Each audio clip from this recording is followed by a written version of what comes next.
আসসালামু আলাইকুম। বাংলাদেশ ও আফগানিস্তানের মধ্যকার তৃতীয় ওয়ানডে ম্যাচে বাংলাদেশকে হারিয়ে হোয়াইট ওয়াশ করল আফগানিস্তান।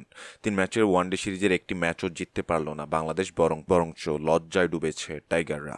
আজকে ম্যাচের শুরুতে টসে জিতে ব্যাট করার সিদ্ধান্ত নেন আফগানিস্তান দলের অধিনায়ক হাশমতুল্লাহ শাহিদি।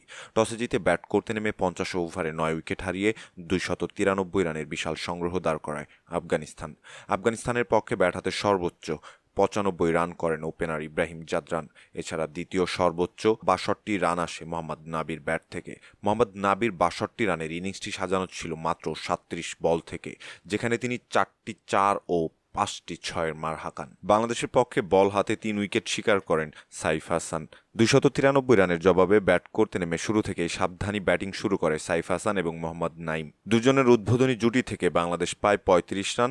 দলীয় 35 রানে ব্যক্তিগত মাত্র 7 রান করে আউট হন মোহাম্মদ নাইম। এরপর বাকি প্লেয়ারদের গল্পটা একদম না বললেই চলে। সবাই আউট হয়েছেন মোবাইল ডিজিটের মতো। নাজমুল হোসেন শান্ত ফিরে যান মাত্র 3 রান করে, তাওহিদ হৃদয় ফিরে যান 7 রান করে, মেহেদী হাসান মিরাজ তিনি ফিরেছেন মাত্র 6 রান করে। শামীম হোসেন পাটোয়ারি এমনভাবে আউট হয়েছেন যেন তিনি আউট হওয়ার জন্যই কেবল মাঠে নেমেছিলেন। নুরুল হাসান সোহান 6 বল থেকে 2 রান করে এলবিডব্লিউ হন রশিদ খানের বলে। শেষ দিকে লড়াই করার মতো আর কেউ ছিল না। রিশাদ হোসেন আউট হন 4 রানে, তানভীর ইসলাম আউট হন 5 রান করে। ফলে 100 রানের নিচে অল আউট হয়ে যায় বাংলাদেশ, যার ফলে 3 ম্যাচের ওয়ানডে সিরিজে বাংলাদেশকে হোয়াইট ওয়াশ করল আফগানিস্তান।